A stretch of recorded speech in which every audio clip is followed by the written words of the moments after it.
দিলা খাতুন কি বাড়িতে আছেন? এটা কি দিলা খাতুনের বাড়ি? কে? আপনি কি দিলা খাতুন? আমার দেখে কি মনে হয় আমি বেডি মানুষ? দিলা খাতুন কে? আমার নাতিন, আমার নাত জামাই মনে হয় বিদেশ থেকে চিঠি পাঠাইছে। দিলা খাতুনের স্ত্রী। আমিও আসি। আসেন। শোনেন, আমি দিলা। শোনো, চিঠিটা ভালো করে আমার নাতিনকে পড়ে দিও, তোমার বকশিস দিব। আপনি ওখান থেকে চিঠিটা পড়েন। শুরু করলাম। জি। প্রিয় দিলা, আমার দিলা, আশা করি তুমি ভালো আছো, আমিও ভালো আছি। দিলা, তোমাকে ছাড়া আমার রাতে ঘুম। ইতি তোমার প্রাণ প্রিয় স্বামী ওবায়দুল। নতুন বিয়ে হয়েছে আপনাকে? জি।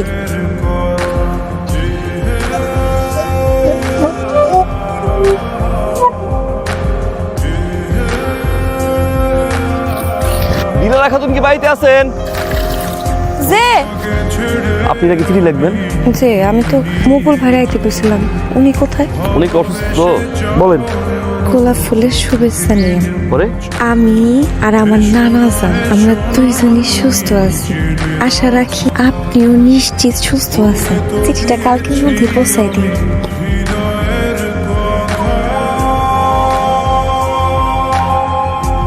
করে না ওরে ওরে আমার মা, চাকরি আমার ভালোই যাচ্ছে, টাকা পয়সা লাগলে আমাকে চিঠিতে জানাবা। ইতি তোমার আদরের সন্তান। টাকা পয়সা পাঠায়? পাঠায়। এই যে রাইখা গেলাম। হ্যাঁ, এইভাবে চিন্তা করার কিছু নাই, অনেকেরই এরকম হয়। এই যে আমাদের খলিল কাকা, তার ছেলে তো চিঠি পাঠিয়েছিল অনেক আগে, হয়তো চিন্তার কোনো কারণ নেই। একটা মাস হয়ে গেছে, একটা মাস ধরে চিঠি পাঠায় না। মানুষটা তো আমার কইছিল প্রত্যেক সপ্তাহে সপ্তাহে আমার লাগে চিঠি পাঠাইবো। চিন্তা করার কিছু নাই। আপনি একটু দেখে আমার জানেন। জি। রানা সাহেব আছেন নাকি? কেমন আছেন আপনি? কষ্ট এলেন কেন? আমার খবর দিতেন, আমি দিতাম। আজ কি কোনো চিঠিপত্র আসে নাই? না, চিঠি আসলে তো আমি যাইতাম না। প্রথম থেকেই এই পোলারের উপরে আমার সঙ্গ হয়েছে। বিয়ের সময় কইছে গঞ্জে চাকরি করি, বিয়ের 2 মাস পরের থেকে শুরু করছে আমার বিদেশ পাঠায় দেন, বিদেশ পাঠায় দেন। অনেক কষ্ট মষ্ট কইরা বিদেশ পাঠায় দিলাম। এদিকে শ্বশুর বাড়িতে শাশুড়ির অত্যাচারে টিকতে না পারে নাতিনদারে নিয়ে গেলাম আমার কাছে। আমার মনে হয় কি জানো, এই শাশুড়ির কোনো চক্র, শাশুড়ি মনে হয় সবকিছু করতে আছে। না, আপনি এই উল্টা পাল্টা ভাইবেন না। চিঠি মাত্র আমি নিয়ে যাবো না। ঠিক আছে বাজান, আসি। আসসালামু আলাইকুম। দিলা খাতুন, দিলা খাতুন কি বাড়িতে আছেন? দিলা খাতুন বাড়িতে আছেন? চিঠি আপনার পড়তেইব।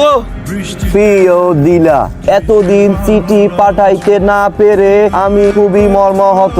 তোমার কথা আমার সবসময় মনে পড়ে। তুমি মন খারাপ করো না, আমি আবার চিঠি পাঠাবো পরে। খুদাই আপনি চিন্তা করতেছিলেন না? নেন কথা জিগাই, আপনি তো আপনার ফাইন বাড়ি যান না? গেছিলাম, পরে এখন আর যাওয়া হইতেছে না।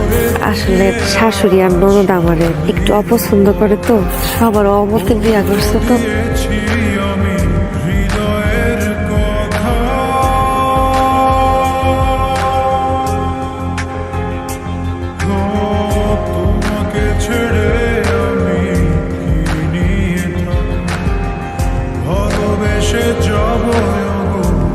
পর সমাচার এই যে যেখানে কাজ করি, আমার যে আকামা আছে সেই আকামা বাতিল হইয়া গিয়াছে। আমাকে নতুন করে আকামা করতে হবে। এই জন্য আমার 80,000 টাকার মতো প্রয়োজন। তোমার নানার সহিত কথা বলে 80,000 টাকা যেভাবেই সম্ভব আমাকে কয়েকদিনের ভিতরে পাঠানোর ব্যবস্থা কর। কয়েকদিন আগেও তো চিঠি পাঠাইছিল, তখন তো এই বিষয়ে কিছু কয় নাই। ওই যে আপনি চিন্তা করবেন এই জন্য হয়তো লিখে নেয়।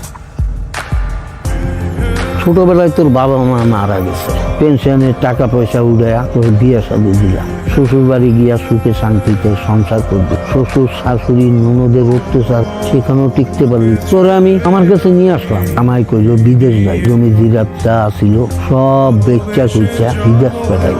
বিদেশ দেয়া এতদিন থাকলো, কোনো টাকা পয়সা পাঠাইলো না। এখনো 80,000 টাকা পাঠাই।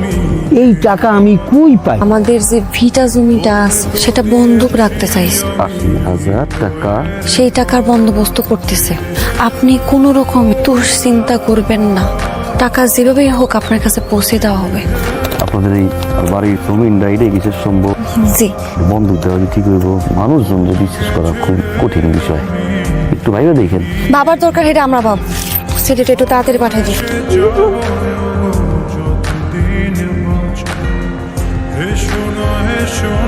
তুমি জেনে রাখো না, বলে তো দিয়েছি আমি হৃদয়ের কথা।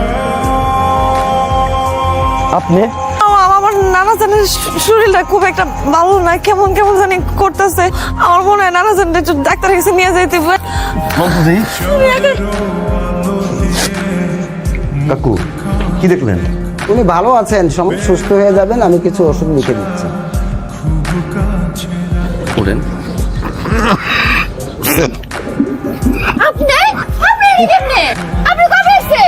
আপনি তো চিনিতে কিছু কইলেন না, আপনি কত সপ্তাহ চিনি দিলেন। এইটা কেন সাথে? এটা তো আমার বউ। বউ মানে? আমি তো তোমার 6 মাস আগেই তালাক পেপার পাঠাই দিই। এই কি কর তুই, তালাক দিছি মানে? কি কইলো?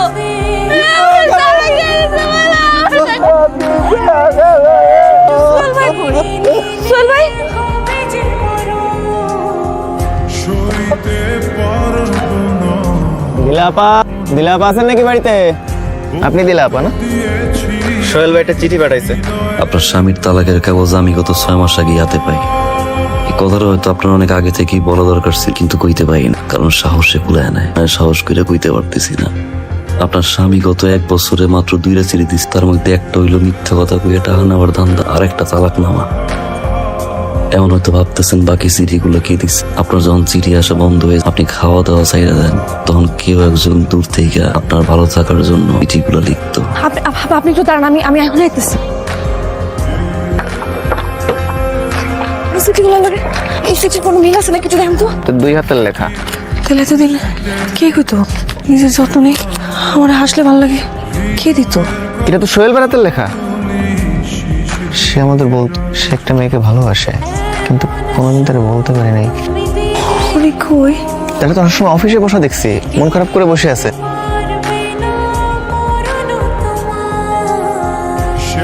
আপা, সোহেল ভাই নাকি চাকরি ছেড়ে দিছে। পোস্টমাস্টার কইলো কোনো কারণ টারণ কিচ্ছু কয় নাই, খালি কইছে গ্রামেই থাকবে না, গ্রাম ছেড়ে চলে গেছে। চাকরি সাইডে দিছে।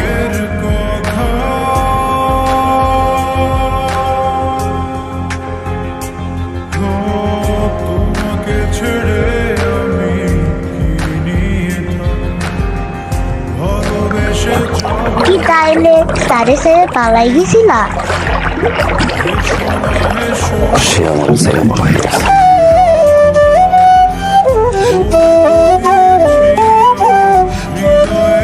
সে কি আমাদের দাদি? কাউরে ভালোবাসা তারে সাইরা চলে যাওয়া সবচেয়ে বড় অপরাধ।